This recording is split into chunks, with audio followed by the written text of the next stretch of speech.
시청자 여러분 안녕하십니까. 이제 12월 9일 벌써 이제 오찬 시간이 됐는데요. 지금부터 전학현의 안보정론을 시작하겠습니다. 우선 첫 번째 뉴스, 우리 국민의힘 이제 김종인 총괄위원장이 들어섰습니다. 들어서다 보니까 지금 언론의 초점이 말이죠, 이 김건희 씨에 대해서 집중적으로 몰리고 있고, 그 다음에는 김병준, 그 다음에 김종인 총괄위원장과의 갈등설을 부각시키려고 하는 언론의 집중적인 취재가 이루어지고 있어요. 그러다가 최근에는 이제 이수정 또 노재승 씨의 과거의 발언을 가지고 또 많은 문제 제기를 하고 있고 논쟁이 확산되는 국면에 있습니다. 그래서 저도 이미 말씀을 드린 대로 이 언론의 이러한 말하자면 이 언론 이미 다 기울어진 거 여러분들 다 아시지 않습니까? 여기에 국민의힘 지도부 방송에 나가시는 분들이 말려들면 되지 않겠다, 말려들어서는 안 되겠다라는 말씀을 드렸는데요. 지금 오늘 보도를 나오는 걸 보면 이 이준석 대표를 비롯한 지도부 또 김병준 위원장 마찬가지, 제가 이미 어제와 그제에 이어서 제기했던 문제점, 이제 국민의힘도 제대로 인식을 하고 있는 것 같아요. 그래서 이 지도부는 물론이고 이 방송 출연이 많은 분들에게 이제는 한 목소리로 가자. 그리고 지금 이제 코로나 극복과 관련된 얘기 이외에 다른 얘기에 대해서는 자제해 달라라고 하는 일종의 얼리 워닝이 발표가 됐습니다. 그리고 또 하나 이제 차이점 중에 하나는요, 이 노재승 씨와 관련해서는 지금 현재 국민의힘 선대위에서 굉장히 고심에 고심을 거듭하고 있고, 여러분들 잘 아시다시피 조동현 씨의 경우에는 이미 기득권자이기 때문에 당 차원에서 뭐라 그럴까요, 사퇴를 시키기 전에 조동현 씨 스스로 물러나는 모양새를 갖췄거든요. 근데 현재 노재승 씨의 경우에는 당에서 밀쳐낼 경우에는 지금 뭐 필요할 때는 불러드리고, 이러한 청년인데 또 이렇게 비판을 받으니까 못하는 이러한 이 약삭빠른 이런 것을 보이는 것은 좋지 않다라는 입장이 당 지도부 안에서 지금 제기되고 있어요. 그렇다 보니까 현재 이 행간을 읽어보면 노재승 씨가 스스로 물러나기를 바라는, 그래서 이 파장을 좀 줄이는 그런 거를 기대하는 것 같은데요. 이 공개적으로 또 이 공론화시켜서 얘기하기는 굉장히 어려운 국면에 빠져 있는 것 같습니다. 그래서 제가 어제 심야 방송을 통해서도 이 노재승 씨 같은 경우는 좋은 점이 많은 거 아니겠어요? 그리고 뭐 청년이라고 하는 특수성을 또 감안할 필요가 있어요. 그리고 더 중요한 것은 지금 뭐 이 공동선대위원장이 더 중요한 것이 아니라 뭐 이제 이준석 대표 비슷하게 30대 중반 아주 젊잖아요. 그러니까 앞으로 한 100세 시대라고, 아마 지금 30대 중반한테는요, 한 120세 시대가 될 거예요. 그러면 앞으로 뭐 수십 년간이 남았는데 이번 공동선대위원장 자리에 본인의 정치적인 명운을 걸 필요가 없다. 그래서 더 뭐라고 그럴까요? 이 비판의 목소리가 커지기 전에 본인의 판단하에 본인의 용태를 결정할 줄 아는 지혜를 발휘하는 것이 좋지 않을까 한다라는 입장을 제가 어제 보였는데, 어젯밤에 제가 그런 입장을 넣었는데요. 지금 오늘 보도가 나오는 걸 보면 국민의힘 안에서도 스스로 좀 물러나는 것이 낫지 않겠느냐 하는 쪽이 중지인 것 같습니다. 그래서 이 문제도 빨리 매듭이 지어져야 되겠다, 이렇게 말씀을 드리고 싶고, 그 다음에 중요한 이 색깔의 변화를 하나 말씀드리겠는데, 이미 우리가 다 예측했던 것처럼요, 김종인 위원장이 영입되기를, 자리를 차지하기를 바랄 것 중에 하나는 바로 중도, 그리고 탈진보 인사, 이런 것들이 핵심이지 않습니까? 그 연장선상에서 이용우 이 무소속 의원, 호남에서 유일한 무소속이에요. 이용우 의원이 영입이 됐고, 지금 오늘 보도를 보면 또 아주 정치적으로 상징성이 많은 그러한 이 젊은 청년들이 대대적으로 우리 국민의힘으로 몰려오고 있다라는 보도가 되고 있는데요. 그 중에 하나가, 이 청년은 아니지만요, 정치적인 상징성이 있는 탈진보 인사 중에 하나가 바로 고건 전 총리의 아들, 고진 씨로 지금 알려졌습니다. 그래서 국민공감 미래정책단, 여기에 공동단장으로 선임이 됐습니다. 그래서 이러한 내용을 가지고 쭉 말씀을 드리고, 지금 또 하나 이제 추가적으로 법률 관계인데요. 수원지검의 김학의 사건과 관련된 이성윤 공소장 유출, 이 수원지검 수사팀이 아무 죄도 없이 수사 열심히 잘했는데 칭찬은 받기는커녕 실세 건드렸다 이거죠. 괘씸죄에 걸렸어. 그래서 공수처가 압수수색 영장까지 발부 집행하면서 수원지검 수사팀을 수사에 나섰어요. 그런데 이미 여러 차례 보도가 됐습니다만은 현 여권의 여권과 코드를 맞추는 애완견 검사가 이 공수처 유출에 개입된 것이 아니냐. 그러다 보니까 시간은 가고 유야무야 되고 발표도 안 하는 거 아니냐. 이게 수원지검 수사팀의 반발 원인이었거든요. 자, 이거를 조선일보가 단독으로 보도하고 있어요. 이성윤의 최측근 바로 밑에서 당시에 서울중앙지검장 이성윤 밑에 있던 차장검사쯤 되겠죠. 이제 검사장으로 승진했다고 하는데 대충 누구인지 짐작이 갑니다. 이 사람의 PC에서 이 공소장이 편집된 거를 찾았는데 이거를 한동수가 덮었다. 이런 아주 충격적 뉴스가 지금 나오고 있어요. 자, 참 이러니까 정권 교체 돼야 돼요, 안 돼야 돼요? 이런 비리들이 얼마나 많이 쌓였겠어요. 그런 측면에서 시청자 여러분들께서 비리 의혹을 파헤칠 수 있도록 그야말로 국정농단 이상의 비리가 지금 우리가 몰라서 그렇죠. 엄청 쌓였어요. 이거를 캐내기 위해서는 반드시 윤석열 후보가 당선되는 길 이외에 다른 대안이 없습니다. 그래서 우리 시청자 여러분들께요, 제가 구독자 좀 늘려주십사. 그리고 주변 분들과 SNS 통해서 많이 공유해 주십사. 거듭거듭 당부를 드리는 이유입니다. 자, 이러한 큰 흐름을 가지고 제가 여러분께 말씀을 드리겠습니다. 먼저 여기 김종인 비대위원장 우선 강한 보수가 아니고요, 따뜻한 보수를 지향하는 활동을 하고 있어요. 이 따뜻한 보수의 내용을 보면 강론으로 들어가면 약자와의 동행, 그래서 약자와의 동행위원회 윤석열 후보가 직접 위원장을 맡고 있고 나눔과 배려의 정신으로 지금 달려가야 된다. 이렇게 해서 이 선대위 정책 리노베이션에 팔을 걷어붙였다. 이런 보도가 나오고 있어요. 그리고 또 하나는 국가 지상주의를 배제해야 된다. 이런 말이 있는데 그래서 시장 근본주의로 돌아가야 된다. 이게 틀렸다 이거예요. 이 틀리게 된 가장 결정적 원인은 바로 코로나 사태다 이거죠. 자, 그래서 이 따뜻한 보수로 넘어가야 되고 이 시장 근본주의를 지우기 위한 일환으로 제가 보기에는요, 김종인 비대위원장이 걸고 나온 것이 소상공인들을 위한 50조, 그러니까 자영업자 이런 분들을 위한 50조 투입, 그리고 이제 필요할 경우에는 손실보상 100조 원 투입안을 제시했어요. 자, 그리고 이제 이런 자유주의에 관해서 김병준 상임위원장이 말하자면 자유주의를 좀 주장하는 거 아니에요? 이 얘기와 관련해서 김종인 위원장은요, 흔히들 얘기하는 국가주의니 자유주의니 하는 얘기는 정당 정치에서는 의미 없는 논쟁이다. 예, 그리고 윤석열 후보가 자유주의 경제학에 심취했다는 얘기와 관련해서는요, 이거는 나이브한 생각이다. 아무리 심취했다 하더라도 지금은 자유주의 경제로는 해결할 수 없다. 이렇게 주장을 밝히고 이 연장선상에서 100조 원의 예산 투입 이거를 주장했어요. 자, 그러다 보니까 이거를 이제 1호 공약이나 마찬가지죠. 이 100조 원 투입과 관련해서 송영길이가 바로 이제 받고 나섰어요. 그런 송영길 주장이 말이죠. 소상공인 자영업자 100조 원 손실 보상 구체화하기 위해서 각 당 원내대표를 포함한 사자 회동을 하자 이렇게 제안하고 나섰는데요. 이 제안에 대해서 김종인 위원장 역시 고수답게 저라도 이거 받지 않죠. 지금 상황에서는 협할 성격이 아니다. 이렇게 딱 잘라서 반대를 의향을 표시했습니다. 예. 지금 여당하고 협의할 대상이 아니다. 우리가 지금 50조 원을 먼저 이야기했는데 코로나가 심각한 상황이기 때문에 추가적으로 자금이 필요하다고 하면 100조 원 가지고 할 수 있다는 취지이다. 이렇게 입장을 다시 오늘 선대회가 끝난 다음에 기자들한테 밝혔어요. 그리고 이와 관련해서 선대위 측에서는요, 자영업자 피해 보상과 관련된 윤 후보의 공약은 50조 원 투입이다. 김종인 위원장의 이 100조 원 얘기는요, 오미크론 변이 때문에 확산되고 있고, 그리고 당초 예상보다 매우 심각하고 또 이런 피해가 지속될 가능성이 장기적으로 크기 때문에 추가 지원 방안을 미리 준비해 두자는 취지다. 이렇게 부수적으로 또 밝히고 있습니다. 그러면서요, 이는 윤석열 후보가 대통령이 되면 바로 집권했을 적에 코로나로 인한 문제를 처리하겠다는 내용이다.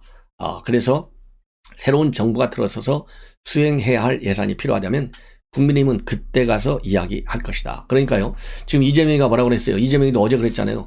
100조 원 우리 받겠다. 이렇게 얘기했거든요. 또 이재명이가 뭐라고 그랬습니까? 50조 원 투입하는 거. 윤석열 후보가 맨 먼저 얘기했을 때 또 그걸 받겠다 얘기했거든요. 근데 처음에는 포퓰리즘이라고 비판했어요. 근데 여론이 본인한테 불리하게 돌아가니까 받자. 이게 여당의 행보예요.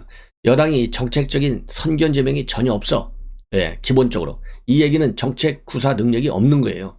굉장히 지금 수세에 몰리니까, 여론에서 밀리니까 굉장히 다급하니까 우리 야당이 말이죠. 국가를 살리고 소상공인을 살리고 국가 경제, 파탄된 민생 경제를 살리겠다고 내놓는 대안을 받아먹으려고 달려들어요. 그리고서 이거는 마치 자기네가 말하자면 시행하는 과정에서는 이거 봐라, 우리가 이건 직접적으로 우리 여러분들에게 말하자면 인센티브를 주는 거 아니냐. 그래서 그 공을 가로채려고 하는 아주 얄팍한 계산수가 앞서 있다. 그러니까 김종인 위원장이 안 받죠. 예. 자, 그래서 이렇게 따뜻한 보수, 약자와의 동행, 이런 이 중도 외연의 확장, 여기에 김종인 총괄위원장이 들어서면서 굉장히 드라이브를 걸고 있는 상황입니다.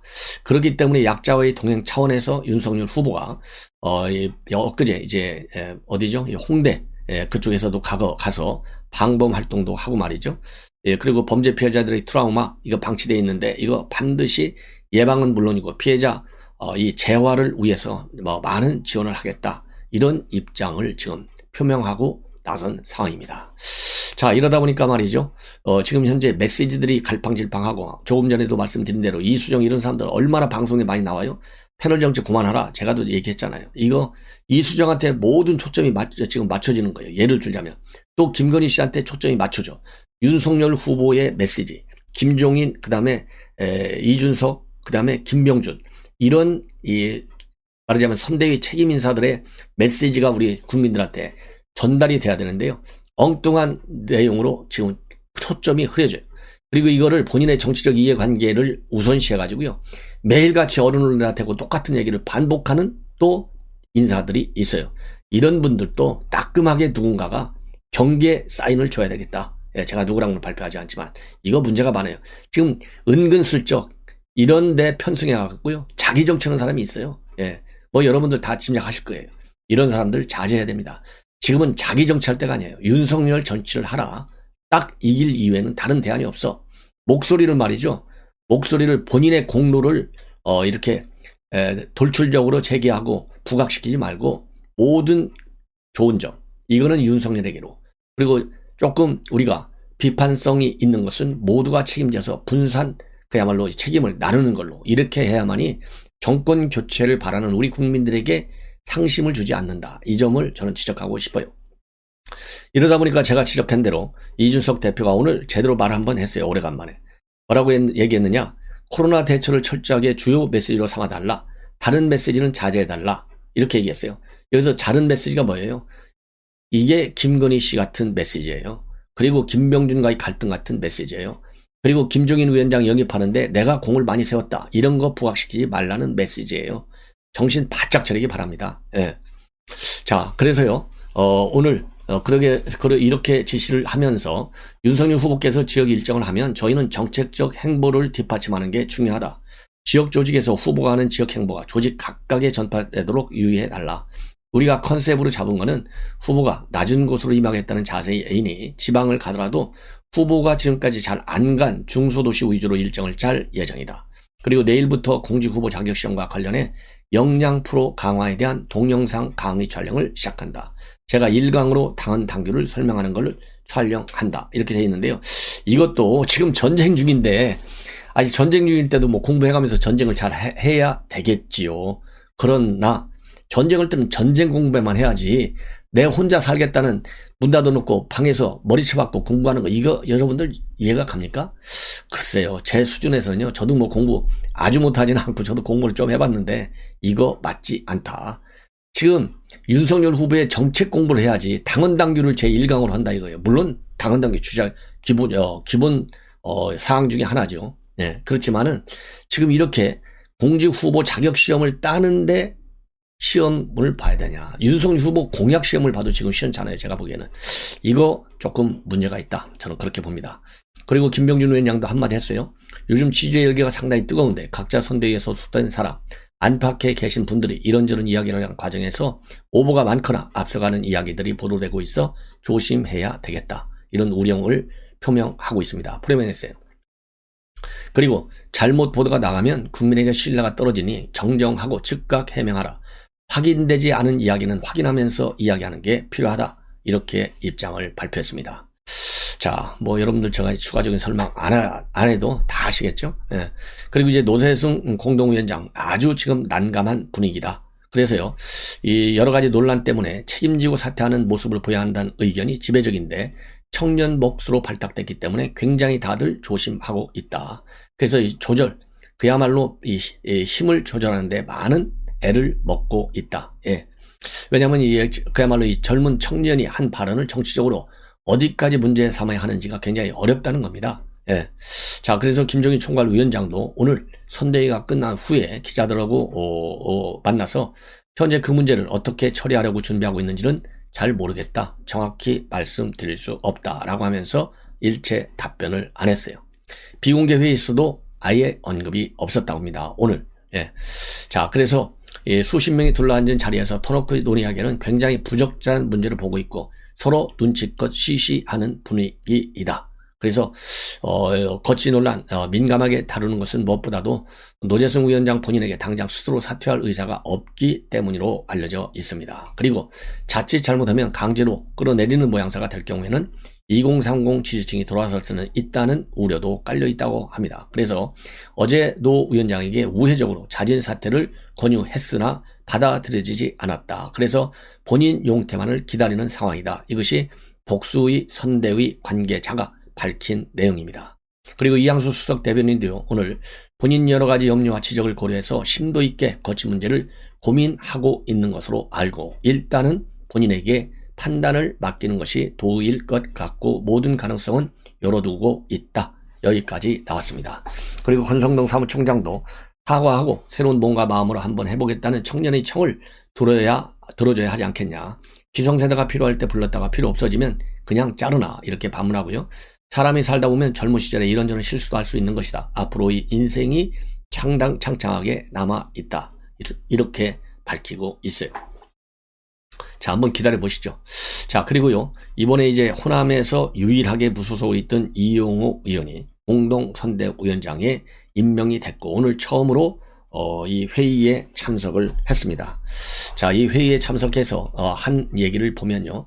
호남은 정치적으로 한 곳에 몰빵하지 말고 분산 투자할 필요가 있다. 엊그제 국민의힘 입당 이후에 비난과 격려를 평생 먹을 만큼 먹었다. 얼마나 문자폭탄 받았겠어요. 더군다나 호남 지역에서 계란을 한 바구니에 담지 말라는 말이 있고 호남 의원 중 유일하게 비민주당이었는데 저 하나쯤은 이런 차원에서 국민의힘에 투자해도 되는 것 아니냐. 저를 비판하는 호남 분들은 이번 대선에 국민의힘에 파견 투자했다고 긍정적으로 봐달라. 정권교체 여론이 높은데 그런 결과로 이어진다면 호남은 고립되지 않을까 우려하는 분들도 많다. 제가 호남을 대변하고 소통의 창구가 되도록 하겠다라고 밝혔습니다. 자, 이 분위기 여러분들 제가 뭐 설명하지 않아도 충분히 아시겠죠? 이 호남에서 무소속인 것도 그런데요. 무소속으로 당선될 정도가 되면 신망이 크다는 얘기가 아니겠어요? 신망이 큰 사람이 선택한 결정, 존중해 주는 것이 유권자로서의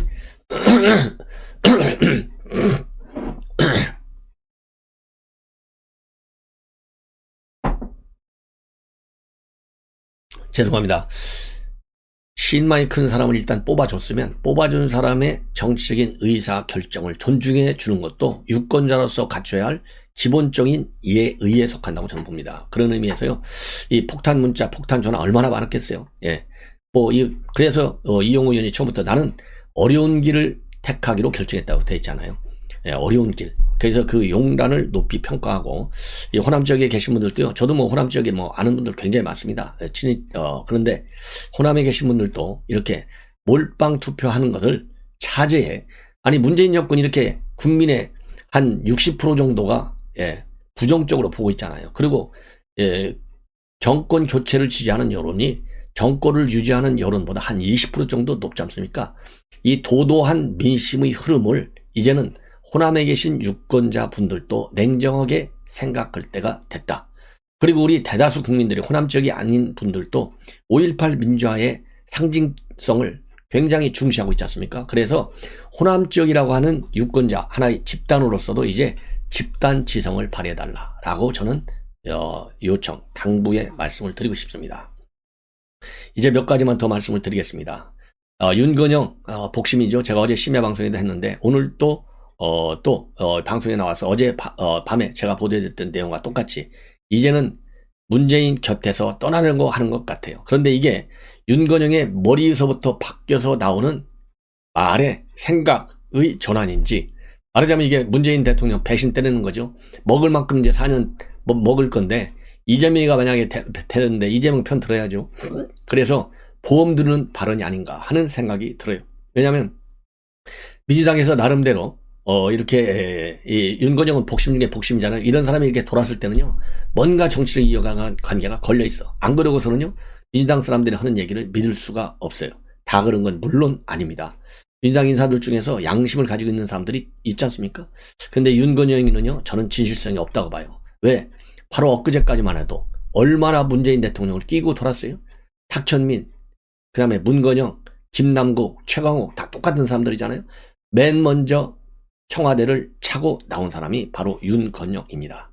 자, 오늘은 뭐라고 했냐면요, 지금 정부, 왜냐면 어제까지는 뭐라고 했냐, 이재명이가 좀 차별화하는 거 그거 욕하지 말라 이런 취지였거든요. 근데 오늘은 아예 더 한 발짝 더 나왔어요.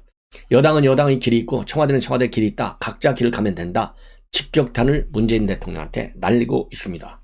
뭐라고 되어 있냐, 오늘 CBS 라디오에서 이재명 후보가 현 정권의 공과를 지적하는데 청와대와 교감한 것이냐라는 질문과 관련해서 청와대는 코로나로 인한 국가적 위기를 돌파해야 될 그런 역할과 임무가 있다. 이렇게 얘기하면서 정부 여당은 정부 여당의 길이 있고 청와대는 청와대의 길이 있다. 각자의 길을 가면 된다. 결별하라 이겁니다. 그렇지 않으면 이재명이 죽는다는 얘기예요. 그래서 서로 생각이 다르니까 각자 가라는 거 아닙니까? 자, 그래서 이게 이재명 후보가 살짝 청와대 가고 결을 달려고 하는데 각자 다른 길로 가려고 하는데 친문들이 지금 그러면 이재명이 때리거든요. 그러니까 친문의 핵심인 윤건영이 본인이 내가 매를 맞겠다. 나를 따르라. 이제 이재명한테 청와대와 차별하더라도 욕하지 마. 일종의 메시지예요. 예. 자, 그래서 이 복심인 이 사람이 정무실장을 맡고 있는데 이렇게 차별화에 대해서 이제 완전히 선을 긋고 나섰어요. 예. 그러면서요, 이렇게 차별화 나섰다는 시각과 관련해서 여의도라는 정치적인 선과 언론에서 관심 갖는 특유의 프레임이다. 잘한 것은 잘한 대로, 못한 것은 성찰을 통해서 대안을 만들자는 것인데 언론과 야당의 입장에서는 차별화라는 걸로 빈틈을 헤집고 들여오는다. 차별화라는 걸로 빈틈을 헤집는 게 아니라 윤건영이가 살기 위해서, 살아나기 위해서 배신을 때리는 것이다. 저는 그렇게 보고 싶어요. 그리고요, 이 전날 민주당 토론에서 현 정부의 인사 문제, 부동산 문제에 대한 지적이 나온 것과 관련해서요, 문재인 정부가 온전히 100점짜리 정부라고는 생각하지 않는다. 잘한 것은 잘한 대로, 못한 것은 못한 대로 성찰해야 한다. 그리고 이재명 후보가 부동산 정책을 비판하는 것과 관련해서는요, 대단히 유연하게 정책을 구사하고 있고 가치와 방향을 포기하지 않는 범위 내에서 정책이 성공하기 위해서는 국민과의 호흡이 매우 중요하다. 이렇게 주장을 하고 있어요. 여러분들 윤건영 제가 더 이상 평가하지 않겠습니다. 어떤 사람인지, 그리고 지금 얘기한 발언의 의미가 어디에 있는지. 그러니까 야, 이재명 당신 떨어지는데 내가 이 한마디 갖고 지금 엄청 살려주고 있어. 알지? 윤건영이 잊지 마. 이 메시지 주는 거예요. 그리고 문재인 대통령, 나는 이제 갈 길 갈 거니까 더 이상 나 시비하지 마. 짓는 강성들 함부로 나 건들지 마. 그러면 내가 더 이재명 쪽으로 갈 거야. 이런 엄중한 메시지라고 저는 판단을 합니다. 예. 자, 이제는 말이죠, 이 고건 아들을 비롯한 이 청년들, 그리고 아주 특징 있는 정치적 상징성을 가지고 있는 분들의 윤석열 선대위 참여가 현실화되고 있어요. 그래서 이 고진은 60세인데요. 한국모바일산업연합회 회장이에요. 서울대 전자공학과를 나와서 미국 시라큐스대에서 컴퓨터 공학 석박사 과정을 마친 ICT 분야 전문가입니다. 그래서 국민공감 미래정책단의 공동단장인데요. 이 고건 총리 부친이고 조부가 고형곤 전 의원입니다. 굉장히 어려운 과정을 거쳐서 영입이 됐는데 여기에 결정적 영향력을 행사한 사람이 바로 누구냐? 윤진식 전 대통령 실장입니다. 선대위 특별 고문으로 되어 있죠. 이 윤진식 씨의 제안으로 인해서 최종적으로 민주당 탈당하고 입당을 하게 됐다. 국민의힘. 그리고 참고적으로 이 고진 씨는요, 윤석열 후보의 대광고등학교 1년 후배로 대광초등학교 이렇게 돼 있고, 그 다음에 전 진천 국가대표 선수 촌장 신치용 씨 66세인데 이분도 선대위에 합류를 해서 직능총괄본부 산하의 체육지원본부장에 선임이 됐습니다. 그래서 배구 선수 출신인데요. 97년도에 삼성화재 창단과 함께 지휘봉을 잡아서 리그 9연패를 이뤄낸 분이고 배구 국가대표팀 감독도 지냈고 그 다음에 신치용 전 촌장의 아내 전미애 씨와 딸 신혜인 씨 여자농구 선수 출신, 사위는 박철우 씨 현역 배구 선수입니다. 자, 그리고요 또 북한에서 0.1% 상주축에 해당되는 김금혁 씨도 윤석열 후보의 청년위원회에 합류를 했습니다. 그래서 이분은 김일성 종합대학을 다니다가 해외 유학생으로 선발돼서 중국 베이징 어학원 대학에 입학을 했고 또 이 비밀 유학생들하고 독서회를 조직했다가 보위부에 적발이 돼서 탈북해가지고 고대 정액과를 졸업한 분이에요. 자, 이분은 장예찬 씨의 권유로 선대위에 합류를 했습니다. 예. 자, 이렇게 해서요, 많은 그야말로 능력 있는 상징성이 큰 청년들마저도 우리 윤석열 선대위에 속속 합류하고 있다. 그리고 또 여명 서울시의원 비례대표 의원이죠. 그 다음에 이기인 성남시 의원, 이런 젊은 분들도 홍준표 유승민 전 캠프에서 대변인 역할을 했는데 전부 다 이 선대위 공동 청년 본부장으로 영입이 됐습니다. 자, 이렇게 하고요. 이제 마지막으로 뉴스 하나만 더 전해드리고 그리고 마무리를 하겠습니다. 뭐냐면 말하자면 아까 말씀드린 대로 이 이성윤 공소장 유출이 됐다. 이게 지난 5월달 얘기예요. 그래서 박범계가 즉각적으로 이 대검에 감찰을 지시했어요. 그래서 한동수 감찰부장은 아주 조국이 사퇴하기 직전에 임명한 친조국파 애완견 중에 애완견, 윤석열 징계에 맨 앞장선 사람 중에 한 사람, 그리고 판사 출신입니다. 당연히 뭐 민변과 같은 좌파 출신 인사예요. 이 한동수가 이성윤 공소장이 유출됐다고 하는 감찰을 실시한 성윤, 말하자면 당시 중앙지검장 아주 최측근 PC에서 나왔는데 이것을 덮었다. 이렇게 지금 조선일보가 단독으로 보도하고 있어요. 그래서 이 대검 감찰부는 이 한동수 감찰부장 지시로 그 내용을 정식 이 감찰로 전환하지 않고 진상조사한 내용을 2차례 법무부에 보고했는데, 법무부 보고할 때요, 이 이성윤의 최측근 검사장급 승진해서 이제 검사장이 됐어요. 지금 현재 이 사람에서 나왔다는 얘기, 그리고 또 다른 애완견 검사에서 나왔다는 얘기는 쏙 빼고 보도했다고 합니다. 자, 이게 그래서요, 이 한동수 이런 걸 이제 우리 시청자 여러분들, 우리 국민 여러분들, 시민단체 다 알잖아요. 한동수에 대한 고발 조치를 즉각 할 필요가 있다. 이렇게 저는 판단이 됩니다. 그래서요, 당시에 지난 5월 달에 대검 감찰부가 조사를 해보니까 포렌식 대상자 유출 의혹이 있는 검사가 22명이에요. 22명까지 됐어요. 자, 22명이었는데 이 22명 중에는 수원지검 수사팀은 아예 들어가지도 않았어요. 왜? 수원지검 수사팀은 공소장 검색을 아예 하지 않았기 때문에 포렌식 대상에서 처음부터 제외됐어요. 그런데 이렇게 아무 죄가 없는 수원지검 수사팀을 최근에 공수처에서 압수수색 영장을 받아가지고 대검 이 서버를 압수수색해서 메신저를 누가 주고받았는지를 조사하는 거예요. 그러니까 수원지검 수사팀이 열받아가지고 반발하는 입장문을 내놓은 거예요. 그래서 대검 감찰부가 그동안에 조사를 했는데 조사 결과를 왜 발표하지 않냐? 발표해라. 예, 이거를 얘기한 거예요. 근데 김호수가 발표도 안 해. 그리고 발표도 안 하고 말이죠. 그리고 공수처가 이렇게 이 검찰들을 지 멋대로 압수수색하는 거를 막아라. 이렇게 되니까요.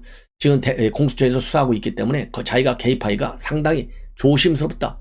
표현이요. 제가 인용하는 표현이에요. 이건 조심스럽다는 것은 제 얘기가 아니라 조심스럽다는 거예요. 아니, 검찰총장이 공수처가 거의 불법적으로 하는 압수수색, 불법적으로 압수수색하다가 이정섭 당시 수원지검 수사팀 부장검사가 항의하니까 그러면 이거 압수수색 안 하는 걸로 하겠다. 이렇게까지 엉터리 압수수색을 하는 공수처에 대해서 말 한마디 못하는 것이 이 김호수예요. 그러면서 결국은 사필 규정의 결과가 나올 것이다. 이렇게 해서 도망가기 바쁜 게 김오수예요. 그래서 지금 문제가 됐는데, 그 이전에 이렇게 지난 5월 달에 공소장이 유출돼가지고 박범계가 지시해서 조사를 해보니까 이성윤이의 측근 검사장과 또 다른 검사 PC에서 공소장 내용이 담긴 워드 파일이 발견됐어요. 다 둘 다 이성윤이 밑에 있는 사람들이에요. 그런데 물론 이 사람들 거가 그대로 언론에 유출됐느냐 안 되느냐는 별도로 이제 파악을 해야 되는데, 예. 그렇지만은 상식적으로 보면 공소장 편집본을 이 검사장하고 또 다른 검사가 가지고 있다, 컴퓨터에. 그러면 거기서 유출될 가능성이 가장 많다고 봐야 되는 것이 합리적 추론이 아니겠습니까? 그럼에도 불구하고요, 22명으로 압축을 해놓고, 그러면 대충 다 알 거 아니에요. 더군다나 2명이 딱 파악됐으니까. 이 사람들은 보고를 박범계한테 안 해. 그러니까 박범계가 어제 뭐라고 그랬어요. 계속 공수처를 끼고 들잖아요. 예, 공수처를 끼고 들고 공수처가 1차적으로 죄가 있는지 없는지 공수장 유치 거기서 판단할 것이다. 공수처가 올바른 수사를 하고 있다. 이렇게 두둔하고 있지 않습니까? 만약에 대검에서 말이죠. 제대로 박범계한테 이거를 보고했다라고 한다면 그렇게 공수처 끼고 드는 이 박범계 입장문이 나올 수가 있겠어요? 상식적으로. 그럼에도 불구하고 공수처를 끼고 돌았다 박범계가. 그러면 박범계 바로 잘라내야죠. 예. 그래서 이게 김호수도 문제, 박범계도 문제. 가장 큰 문제는 한동수예요. 이 은폐잖아요. 은폐. 진상조사의 은폐. 그래서 김호수가 내놓을 때 진상조사했는데 감찰로 전환한 것처럼 감찰 중에 있다라고 했다가, 예, 그 말을 싹 빼고 진상조사 중이다 말까지 바꿨잖아요. 그러니까 김호수도 무능해요. 그러니까 무능한 김호수에 약삭빠른 한동수, 그리고 코드만 앞장세워서 지시하는 박범계, 그리고 김진욱의 코드 수사, 이것이 다 사자 일체가 돼가지고 이 공수장 유출 문제에 대해서 유야무야 수사를 마무리하려는 작전에 들어간 거예요. 이것을 우리가 반드시 막아내야 되겠다, 이렇게 판단이 됩니다. 자, 시청자 여러분, 이것으로 제 방송을 마치고요. 오찬 후에 다시 여러분들께 또 좋은 뉴스를 가지고 분석해 드리겠습니다. 시청자 여러분들의 많은 시청, 주변 분들과의 공유를 당부드립니다. 예, 이상으로 마치겠습니다. 감사합니다.